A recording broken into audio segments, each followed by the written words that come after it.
They can't control the narrative anymore. They didn't just question his arm strength. They didn't just question his footwork. They questioned his character. And when his father, one of the most decorated, most electric human beings to ever lace up cleats in the history of the National Football League, stood up and said, "No, not my son, not on my watch," the entire sports media apparatus shook. Because here's the thing nobody wants to say out loud. When Deion Sanders looked directly into the camera and accused NFL media critics of spreading falsehoods, and then went further and suggested that some of that coverage carried racial undertones, he didn't just defend his son. He declared war. And not just any war. A cultural war. A war over who holds the pen. A war over who gets to write the story of a black quarterback in America. Let that sink in. Let's go back to the beginning. Because you need to understand the full ecosystem of what was happening leading into the 2025 NFL Draft before you can understand why Deion's response was not just emotional, it was calculated. Shedeur Sanders came into the draft conversation as one of the most polarizing quarterback prospects in recent memory. And I want you to sit with that word, polarizing, because it's doing a lot of work in that sentence, and not in the way that's honest. Here is what the tape said. 4 years of college football. A historic run at Jackson State, where he threw for over 6,000 yards across 2 seasons and led a program that was not exactly swimming in 5-star talent. Then Colorado, where in 2023, he threw for 3,230 yards with a 27-3 touchdown-to-interception ratio behind one of the worst offensive lines in college football. He took over 50 sacks in a single season. 50. And he kept getting back up. Patrick Mahomes took 52 sacks in his second NFL season with a mid-tier offensive line, and people called it character building. They called it toughness. They wrote think pieces about his resilience. When Shedeur Sanders did it at Colorado, with arguably worse protection against Power 5 defenses, the conversation somehow became about whether he was tough enough. Not whether his line was bad. Not whether he was making do with less. Whether he was the problem. Let that sink in. The framing was different from day one. And Deion Sanders, a man who has been navigating predominantly white sports spaces since 1989, a man who has been coded as too flashy, too loud, too much for decades, saw exactly what was happening. He didn't just see a critique of his son's mechanics. He saw a blueprint, a familiar one. And when a specific wave of coverage started circulating, coverage that questioned Shedeur's attitude in pre-draft meetings, that sourced anonymous scouts calling him difficult, that painted him as entitled, Deion went on the record. He said reporters were spreading lies. He said the language being used was coded. He said this was not football analysis. This was a narrative hit. And the media? They did not like that one bit. Because the one thing the establishment hates, more than anything, is when the subject of the story picks up a pen and starts writing back. Now, before we go deeper, you need to understand the infrastructure of what we're dealing with here. NFL draft media is not a neutral space. It never has been. You have a small collection of scouts-turned-analysts, reporters with long-standing ties to front offices and anonymous sourcing pipelines that allow the league apparatus to shape public perception of prospects before they're even drafted, with zero accountability. Think about that structure. A scout who might be employed by a team that doesn't want to draft Shedeur can whisper to a reporter that he was difficult in the pre-draft process. That reporter publishes it under the veil of anonymity, and suddenly that becomes part of the received wisdom about who this young man is. No receipts required. No names attached. Just vibes. Just sources.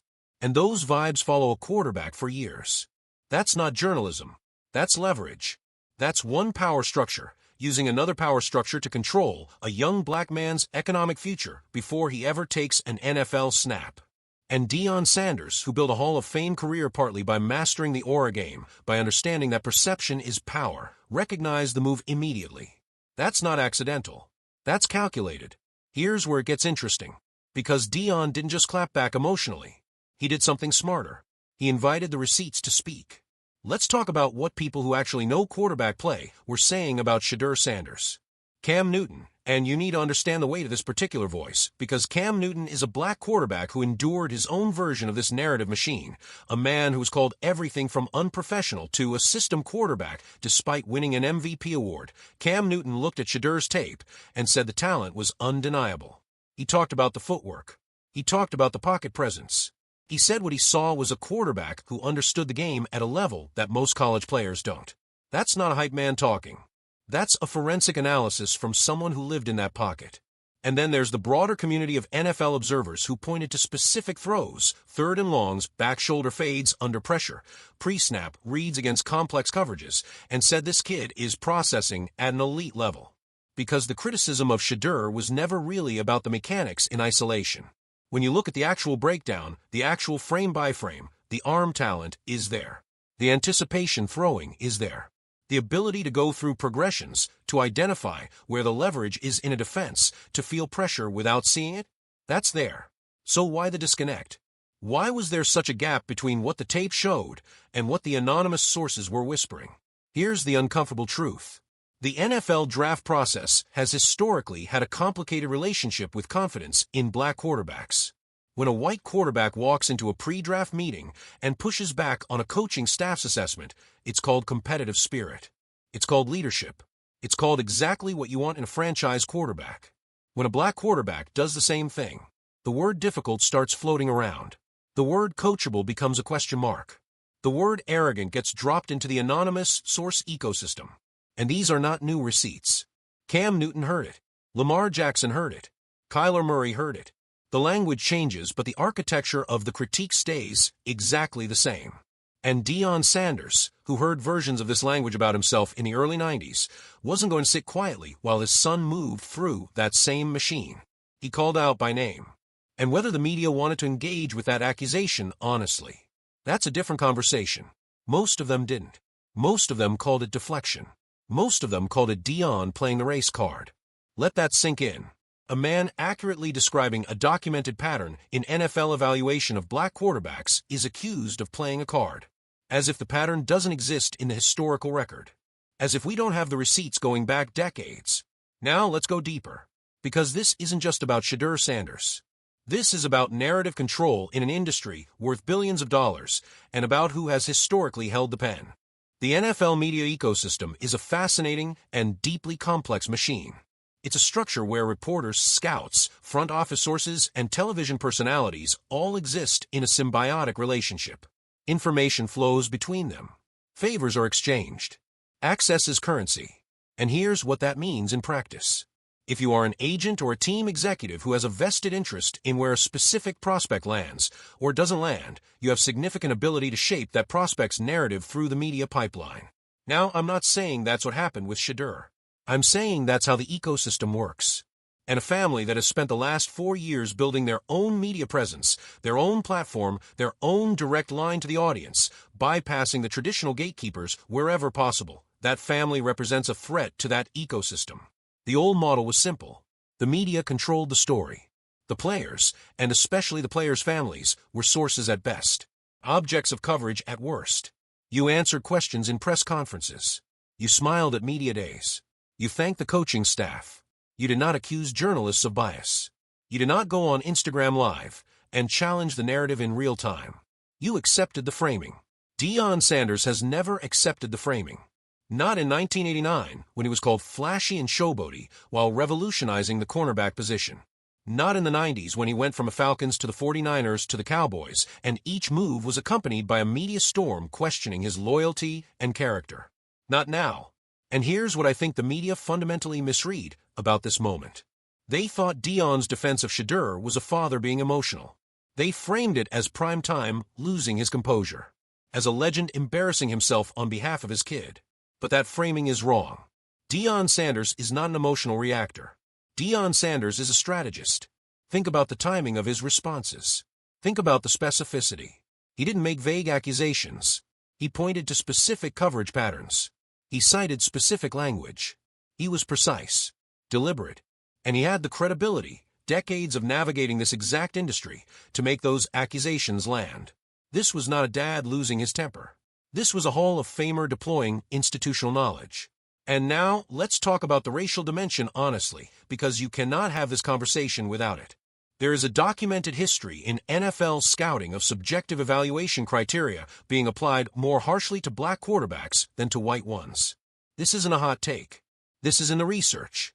This has been written about by sports journalists, analyzed by academics, and acknowledged, quietly, by people inside the league. The specific words matter. When a scouting report uses words like arrogant or difficult to coach or doesn't take direction well, and those words appear disproportionately in reports about black players, particularly black quarterbacks who have shown independence of spirit, that's not random variation. That's coded language. It's a way of packaging racial bias in the vocabulary of professionalism. And Deion Sanders, who's had those exact words used about him throughout his career, recognized them in the coverage of his son. He didn't just see a bad draft evaluation. He saw a pattern repeating itself across a generation. And his response, loud, public, uncompromising, was a deliberate act of disruption. He was forcing the media to either defend the language they used, and in defending it, reveal its assumptions or back down. Most of them chose a third option. They ignored the substance of the accusation and talked about how he said it. They talked about his tone, which, if you understand the history of coded language, you will recognize is itself a form of the same move. Don't engage with what was said. Police how it was said. That's not accidental. That's the infrastructure of narrative control protecting itself. Now let's talk about the chess. Because while all of this is happening in the media, while the noise machine is spinning, and the anonymous sources are whispering, and the draft discourse is doing what the draft discourse does, the Sanders family is operating on a completely different level. Let's be clear about what Deion Sanders built at Colorado. He didn't just take a struggling program and improve its record. He built a brand ecosystem that changed the financial calculus of college football programs permanently. When Colorado's merchandise sales exploded, when ticket prices tripled, when national television appearances multiplied, that was not accidental. That was Deion understanding that in the modern college football landscape, attention is capital. And Shedeur grew up watching that blueprint being built. He didn't just learn how to play quarterback. He learned how to move in a media environment. He learned how to control his image. He learned when to speak and when to let the tape speak for him. He built nil deals, not just endorsement checks, but equity arrangements. Not just wearing a logo, but owning a piece of the brand he was helping to build. When you compare that to the traditional NFL prospect model, show up, keep your head down, answer questions generically, trust the organization to handle your public image, what Shedeur was doing looks completely different. It looks like what the next generation of athletes looks like. It looks like Kobe Bryant understanding that the Laker brand and the Kobe brand were mutually reinforcing and eventually building his own production company, his own storytelling apparatus, his own narrative infrastructure outside of basketball entirely. It looks like Michael Jordan understanding that Air Jordan wasn't just a shoe deal, it was a business model that would generate more wealth than his playing contracts combined. And yes, it looks like Deion Sanders himself, who turned being prime time into a brand architecture that survived the end of his playing career by decades. That's the lineage. That's the blueprint. And here's what the critics fundamentally do not understand, or perhaps understand too well, and are threatened by. When an athlete controls his own narrative, he also gains leverage in business negotiations. When Shedeur Sanders walks into an NFL front office, and they know that his father has a platform, that the family has direct access to audiences, that any disrespect in the draft process will be documented and discussed publicly, that changes the power dynamic in the negotiation. Historically, NFL teams held all the leverage over incoming rookies. You'll go where we draft you. You'll take the contract we offer. You'll be grateful. The Sanders family introduced a variable that the old guard had never had to deal with. Accountability in real time. The team isn't just evaluating the prospect. The audience is watching how the team treats the prospect. And Deion made sure that was understood. That's not playing checkers. That's playing chess at a level most franchises weren't prepared for.